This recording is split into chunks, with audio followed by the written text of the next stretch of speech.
जय हिंद, जय भारत। श्री बलवान पूनिया।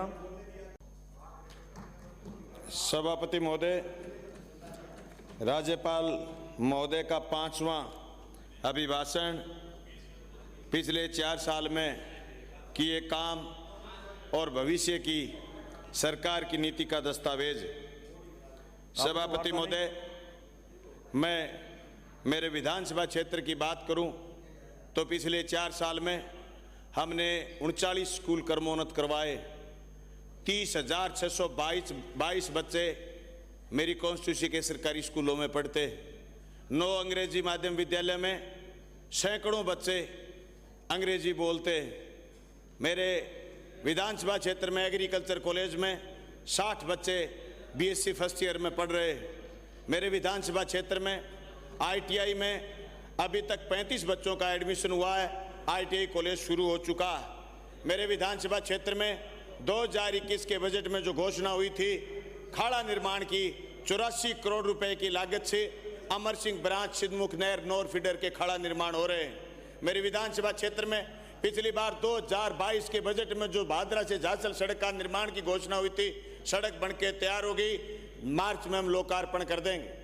मैं चाहता हूं कि 1000 उपलब्धियां हैं, कमियां भी कुछ हैं, लेकिन मैं राजस्थान के नौजवान से और राजस्थान के किसान से कहना चाहता हूं, पिछले 2 दिन से 3 दिन से जो डिबेट राजस्थान की विधानसभा में हो रही है और कुछ लोग जिस तरीके से मंत्रियों के कमरों में झांक झांक के देख रहे हैं कि थोड़े दिन बाद हम यहां बैठेंगे और इस कुर्सी को इस हिसाब से, इस वास्तु स्थिति से लगाएंगे, तो मैं याद कराना चाहता हूं 5 साल पहले राजस्थान में क्या होता था। 18,000 स्कूल बंद करे गए थे। राजस्थान में बिजली के दाम बढ़ाने की नाकाम कोशिश करी गई थी। राजस्थान में आनंदपाल के एनकाउंटर के साथ राजस्थान के अंदर जिस तरीके के अपराध के नमूने पेश हुए थे, मैं वो सब बातें राजस्थान के नौजवान को बताना चाहता हूं। जिस तरीके से कर्मचारियों का हित करा गया था 2004 से लेकर के लगातार 2018 तक, वो एनपीएस को हमने वापस ओपीएस में करा। मैं राजस्थान की सरकार से कहना चाहता हूं, उस ओपीएस को और वर्धित करने की जरूरत है। राजस्थान रोडवेज और बिजली के कर्मचारियों तक लेके जाने की जरूरत है। मैं राजस्थान के मुख्यमंत्री जी से कहना चाहता हूं, जिस तरीके से आपने मुख्यमंत्री चिरंजीवी योजना को लागू करा, आपने लोगों को जुड़ने के लिए जो समय अवधि दी है, हम उसमें एक करेक्शन चाहते हैं, एक मांग करते हैं कि उसमें आप जोड़िए नए आदमी को प्रीमियम जमा कराने के 24 घंटे बाद वो मुख्यमंत्री चिरंजीवी योजना से इलाज ले सके। ऐसी परिस्थिति हमें पैदा करने की जरूरत है। मैं याद करना चाहता हूं राजस्थान के उस आखिरी आदमी को जो एसएमएस के चक्कर काटता था और जो कहता था किसी एमएलए से, किसी एमपी से कि मेरा डॉक्टर से इलाज करा दो। आज राजस्थान के अंदर ये परिस्थिति नहीं बची है। पिछले 2 साल में कोई एमपी और एमएलए के घर इलाज के लिए सिफारिश करने नहीं जाता। ये मुख्यमंत्री चिरंजीवी योजना की वजह से संभव हुआ। लेकिन मैं कहना चाहता हूं कि आप इसमें भी कुछ करेक्शन करने की जरूरत है। मेरी विधानसभा क्षेत्र का आदमी आया सांगानेर के एक पीयूष मेडिलाइट हॉस्पिटल में, वहां उस हॉस्पिटल की दूसरी ब्रांच और है। वो आदमी को एडमिट करने के बाद बोला, भोला भाड़ा आदमी देख करके, कि तेरा इलाज तो दूसरी जगह न्यूरो का होगा। उसका ऑपरेशन करा, वहां उससे पैसे ले लिए। सभापति महोदय, मैं मौके पर गया, मैंने पूछा, मेरे बाद तो उसने पैसे तो नहीं लिए, लेकिन उस आदमी से 99,000 रुपए पहले खोस लिए थे।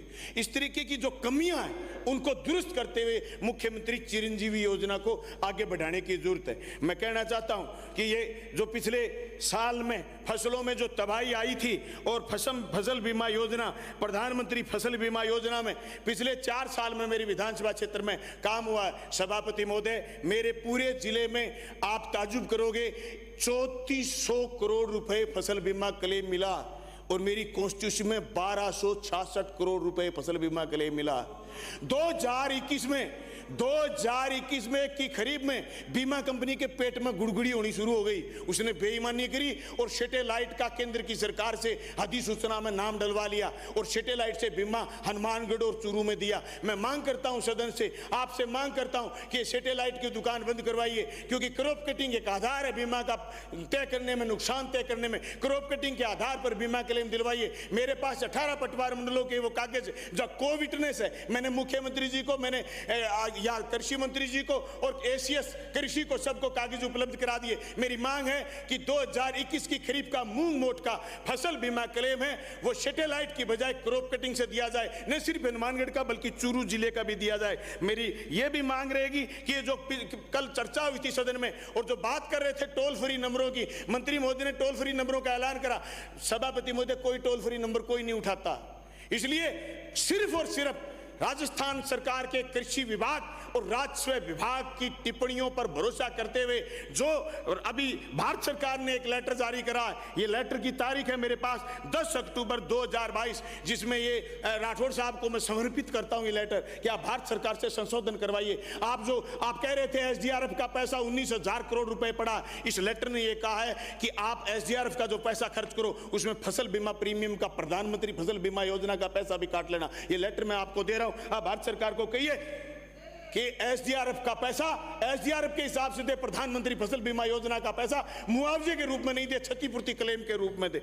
सभापति महोदय, मैं बात करना चाहूंगा मेरे विधानसभा क्षेत्र समेत राजस्थान का हिस्सा जो वाया हरियाणा हमें CP4 और CP5 पर पानी मिलता है, जो BBMB में पानी तय हो गया वो पानी हरियाणा और पंजाब हमारा पानी गटक जाते हैं क्योंकि टैल के आदमी की मौत होती है। टैल पर यह दिक्कत आती है कि उसको उसके हिस्से का पानी नहीं मिल पाता। सभापति महोदय, हमारी मांग पुरजोर मांग मैंने बार बार सदन में मांग करी, जो BBMB में हमारा हिस्सा तय हो जाए वो हमारे खेतों तक पहुंचे, भादरा नोर की नहरों तक पहुंचे। हम मांग करते हैं कि जो दो महीने लगातार बरसात हुई पिछले दिनों, हरियाणा में इतना पानी बरसात का एक्स्ट्रा पानी था जो O2 हेड से होते हुए घग्गर नदी में डाला गया, उसको सरकार DPR बनाए और उसको नौर भादरा और तारानगर के और चूरू के उन गांवों तक पानी लेकर के आए जहां आज भी पानी की दिक्कत है। मैं मांग करता हूं जो खाड़ा निर्माण 2004, 5, 6, 7, 8 में इनके कार्यकाल में, राठौड़ साहब के कार्यकाल में जो खाड़ा निर्माण हुआ, घटिया खाड़ा निर्माण हुआ, वो घटिया खाड़ा जो टूट गए, आज हमारा पानी वहां खेतों तक नहीं पहुंच पाता है। सरकार नया बजट दे और नए खाड़े बनाए। मैं मांग करता हूं कि हमारे इस बजट में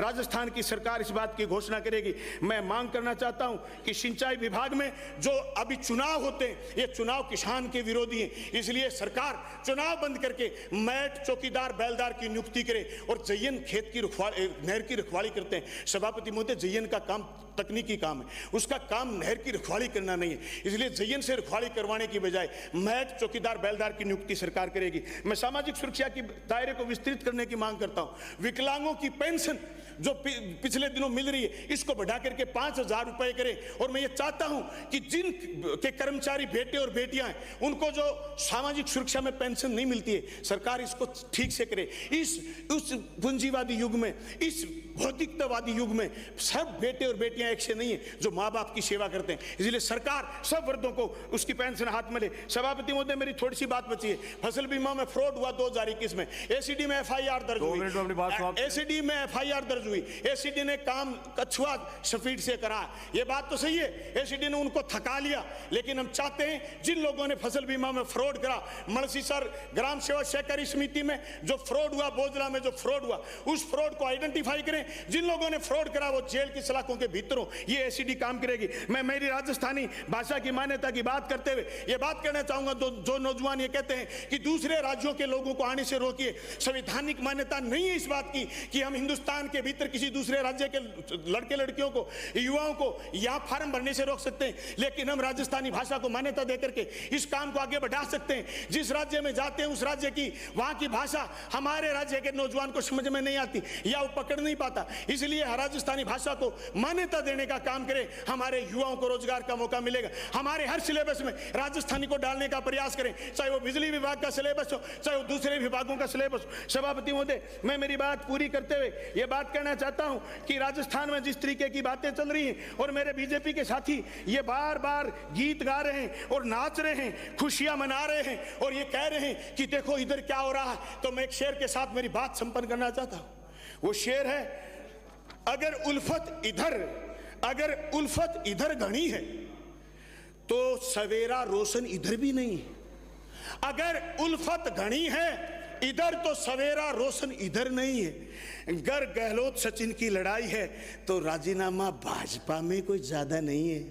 सुबह राठौड़ साहब जोर मार रहे थे, पूनिया जी अपनी जगह से उठे ही नहीं, इसलिए राजस्थान के नौजवानों से कहना चाहता हूं मजबूती से आगे बढ़ो और ज्यादा राठौड़ साहब के मुंह की तरफ देखने की जरूरत नहीं है, आजकल ये पुराने बुढ़े हो गए। धन्यवाद। ललित कुमार ओस्तवाल। श्री ललित कुमार कामरेड, ओस्तवाल। ये हाथ छाप कामरेड की बोली है। कामरेड, बिना मांगे वोट दिया, सरकार का समर्थन दिया और मांग करनी पड़ रही है। मांग करो।